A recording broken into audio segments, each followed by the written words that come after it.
how to pay a contractor. So in this video, I'm going to go real deep on how I break out a spreadsheet to pay contractors. This is the way I do it when I'm general contracting through my own properties. This is a way that I basically have an accountability chart, timelines, and I keep everything organized to make sure that I stay on top of the project. If you want the short answer, you maybe just like, look, Michael, just tell me how to pay a contractor. You just want the boom, boom answer. Always pay them with a check, never cash. And if you're doing independent contractors, then I wouldn't do no more than 30% down, and I would give them the money only when they showed up with the materials on the job sites. But for general contractors, if you're paying a general contractor, it looks totally different. And there's no way I can explain in a very short way of how to pay the contractor. So I'm actually going to show you in this spreadsheet in detail how to pay a general contractor. But before we get there, I still want to break down for you how to pay independent contractors. If you're acting as your own GC because you don't want to pay that overhead for another GC to run a project, so you're looking to save a lot of money, GC your own project, I highly recommend that you watch this entire video and master this. What you're about to see is called a work in progress sheet. This is a very simple tool that you can use to keep control of the project and know where your money goes. This is where a lot of people get in trouble because they pay money and they don't really know what it goes to. They say, oh, you need 30% down? Boom, here's some money. What are you doing for that money? Like, they have no idea. So this is a way that you can break down a scope of work, break down the numbers, the timelines, and the draws, and have an accurate chart of exactly what's going out and when it needs to go out and what needs to be done before you make that next payment. So let's dive in, okay? So the very first thing we're actually going to talk about, I actually got general contractor right there, but so the very first thing we're going to talk about is an independent contractor or subcontractors, whatever you want to call them. So independent contractors, subcontractors, basically what that means is you found an independent contractor, whether that's a right here in this example, painting, tile, finish, plumbing, or clean.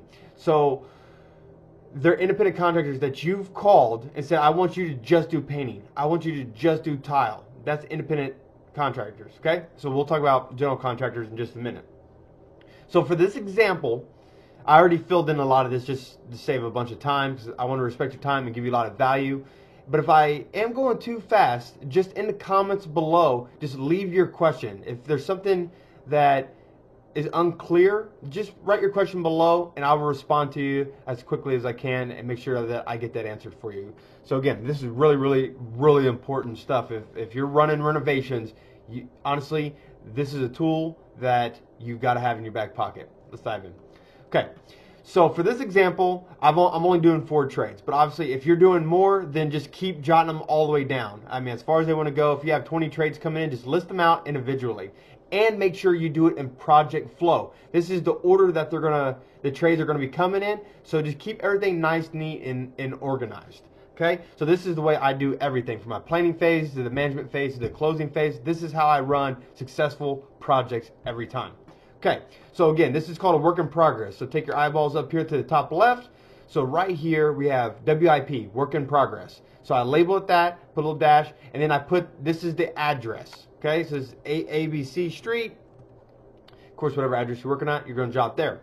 So then again, you're going to come down here, and you're going to jot the same address in right here. Real easy. So again, I use Google Sheets. If I didn't say that in the beginning, this is Google Sheets. This is free.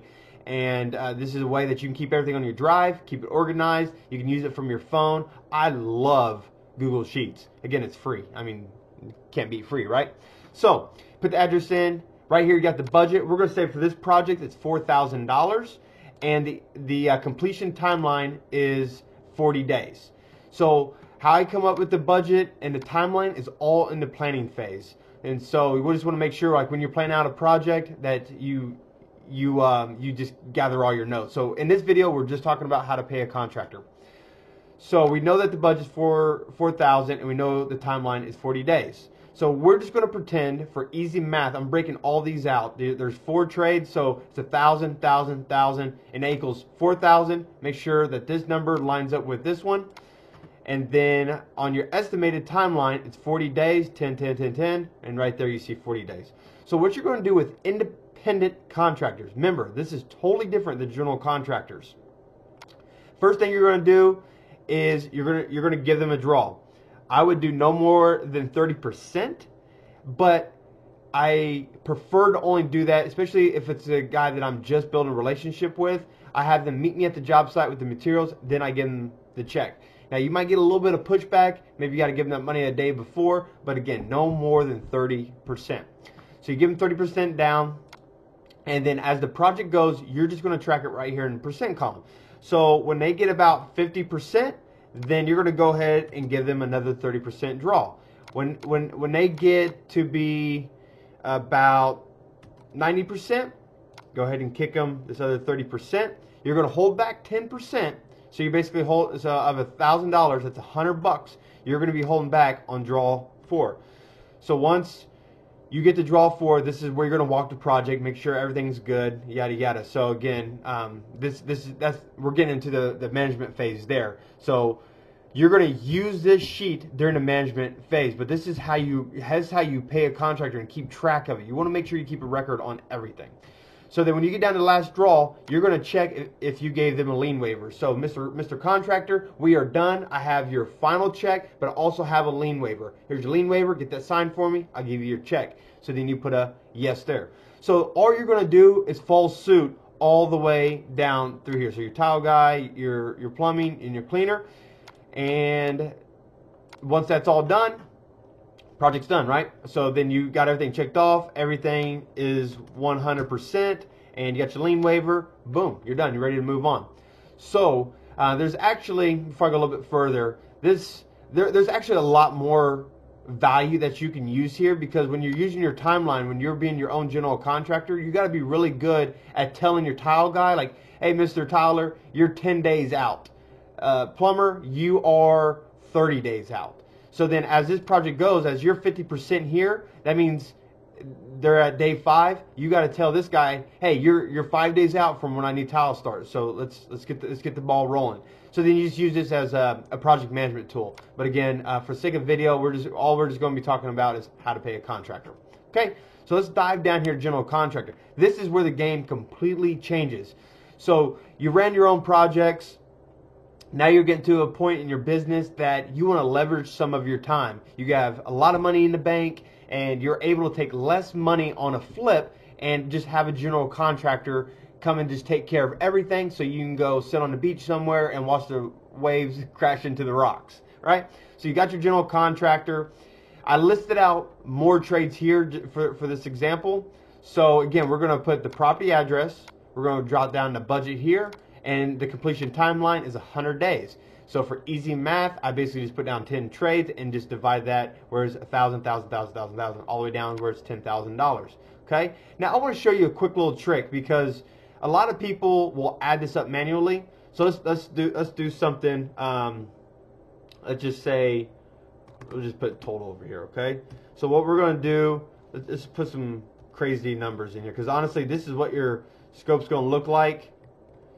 You're going to have these crazy numbers. So let me show you a little trick. So the first thing you're going to do is hit the equal sign, type in sum, S-U-M. You're going to start your parentheses, and then you're going to left click the top number, hold down the shift, and then go down here to the last number, and then click it again. It's going to highlight all of these, right? So you click your top number, hold down the shift, go down here, and then click the button, and then you can release the shift and the button. End your parentheses, and then just hit enter. And what that's going to do is add up all those numbers. Woo, boy! Got your attention, huh? That's good. So just remember that little trick, real simple. Replay this video as many times as you need to, and feel free to steal this. I mean, just copy everything I have down in a start you a Google Sheet. You gotta have a Gmail address. Start your Google Sheets account. Again, it's free, and then create you a template. It looks identical to this. Obviously, you're not going to want to put in your trades because you don't know, but jot in the address, the budget, estimated total, estimated timeline, the percent complete lien waiver, and then the draw. And then just keep it as a template, and then you're literally just going to click copy, change the name, save it, and then you'll have one for your project. Okay, so let's dive in. General contractors. So for this general contractor, we are doing a bigger project here, okay? And what we want to do is make sure we're going to add a row. So I right click and just hit add a row. So 10% hold back is going to be of $10,000 is going to be $1,000. Okay, I'll come back to that. Basically, this is going to be the money we hold at the end to make sure that they're all done. So first thing the contractor has going is demo. Now, a lot of general contractors will say, hey, I need 30% up front. Bull. It is not happening on my clock. Here's why. Contractor asks for 30% down. That means he's taking money for demo, framing, roughing. That means if it's taking 10 days, 10 days, 10 days, so you're paying him 30 days in advance. If you don't know this general contractor, you're at risk. This is how people get screwed over right here, because they're paying out all this money and they can't do a rough-in until the framing's done. They can't do the framing until the demo's done. So I tell my general contractor, listen, you're going to do demo. I'm going to pay you 100%.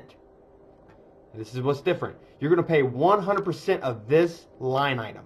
So you're going to give them $1,000 down. And then you're going to track the completion percent. So the draw is, again, 100% of this line item. So then you're going to track. When they get about, say, 80 or 90% done with this, then it's probably safe that they're going to start buying framing materials, and then they're going to possibly be starting on different areas of the house to start getting the framing going, if he's an efficient general contractor.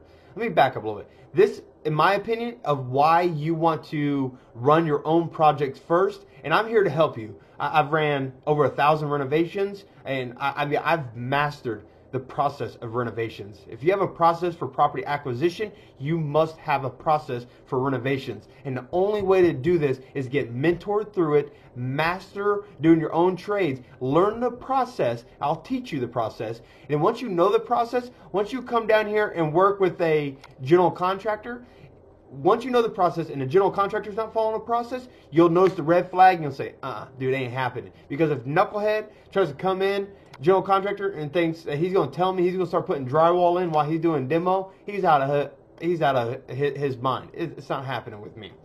So let's start fresh. Demo. You're going to pay $1,000. That's 100% of this. It's going to take them 10 days. So when they're about 90%, so that means on about day 8 or 9, they're going to be about ready to start framing. So once that's done here, you're going to want to get a lien waiver to sign off on the demo. So you're just going to make your lien waiver check, because per each state, they're all different. Just make sure you watch my previous videos of this, how to hire a contractor and how to fire a contractor, because I talk about lien waivers quite a bit in those, because you don't want to get a mechanics lien put on your property for something silly. So you just want to make sure that you're getting lien waivers all the way through the project, so they can't come back and put a mechanics lien on something that you already paid them for. Okay, and trust me, it'll make your life easier if you run into issues. So then pay 100% of the demo. When they get about 90%, you're going to go ahead and pay them 100% of the framing. Again, once they get about 80 or 90% here, then you're going to pay the next funds.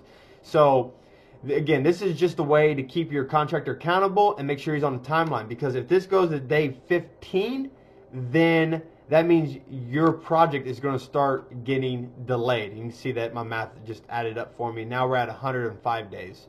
If they come to me and say that the framing is actually now going to be $1,500 because there were some changes, then you see that this added down here. So you just keep a running total of your budget and make sure that you know your end number with the contingency. So if it's a $10,000 project, you should have about a $500 to $1,000 contingency built in. So when things come up that are unexpected, you can cover those and still profit on your flip. So you're going to do this all the way through the project. Now, like I said, I put this 10% holdback, which is $1,000. Because by the time you get done down to the final trade, you're actually going to pay him $0 on this until you go through and check everything. You make sure all the permits are closed out, structural engineer reports are done. You're going to make sure that the painting is done, because sometimes when the tile guys come in, they'll bump the walls and maybe chip some paint off, and then the painter's got to come back in and touch it up. Well, you're going to tell your contractor, well, I need the painting done before I pay out the final. So before you paint out the final, again, you're going to want to make sure you get a lien waiver, and then you're going to pay them the final 100% of that, and then your project is 100% and ready to go to market. So that's exactly how I pay a contractor and how I keep tabs and make sure that the contractor is being accountable. So you want to make sure you know project flow, make sure you get your scope of works correctly, and break everything down just as I have it, and follow this to a T.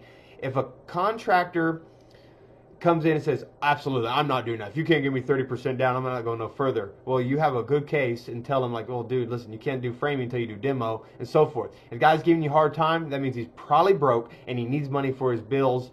And honestly, I'm not in the finance business. If you can't be more responsible with your money, I'll find someone else. Pretty simple. And like I said, this is just the way I do it. So again, you can copy this and break it down and use it for your business. But again, if you have not watched how to hire a contractor and how to fire a contractor, I'll link those in the description below so you can watch those. I mean, all three of these videos are extremely powerful. This is what I use on a day in and day out basis. I've ran $1,000 projects. I ran $1 million projects. I've been a part of over 1,000 renovations, won several awards, been part of over 100 flips, got rentals, and so like this is how I do it every single time. You want to make sure that you plan your properties correctly. So this is how you pay a contractor. Hey, if you're new here and you're getting value, below in the comment section, just type in work in progress or WIP, W-I-P. Either way would be great. If you have any questions, leave them down in the comments and I'll make sure to get back to you and answer them as detailed as I possibly can. If they're a question that I can't explain real quickly, I'll just do another video for you just to make sure that you're getting a lot of value. So, if you're new here, go ahead and smash that subscribe button, ring the bell icon so you're notified every time I put up a new video. My goal is to help you master the process of renovation so you can increase your profits by 20 to 50%. Big money in your pocket. Anyways, hope you got value from this. Let me know down in the comments. We'll catch you on the next video. Bye.